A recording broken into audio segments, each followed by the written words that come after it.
انسانوں کی ہدایت کے لیے اللہ تعالیٰ کا آخری کلام قرآن مجید ہے۔ اللہ تعالیٰ کا فرمان ہے، اور کون ہے جس کی بات اللہ سے زیادہ سچی ہو۔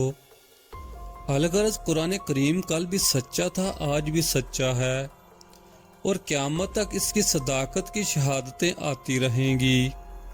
اللہ تعالیٰ نے قرآن کریم میں قیامت کے منظر کو یوں بیان کیا ہے: ہم آج ان کے منہوں پر مہر لگا دیں گے، اور ان کے ہاتھ ہم سے کلام کریں گے، اور ان کے پاؤں ان کے کرتوتوں کی گواہی دیں گے۔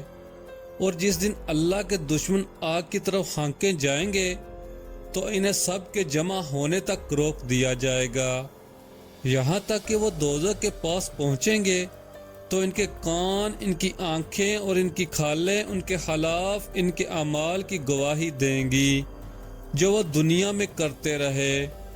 وہ اپنی کھالوں کو کہیں گے: تم ہمارے خلاف گواہی کیوں دی؟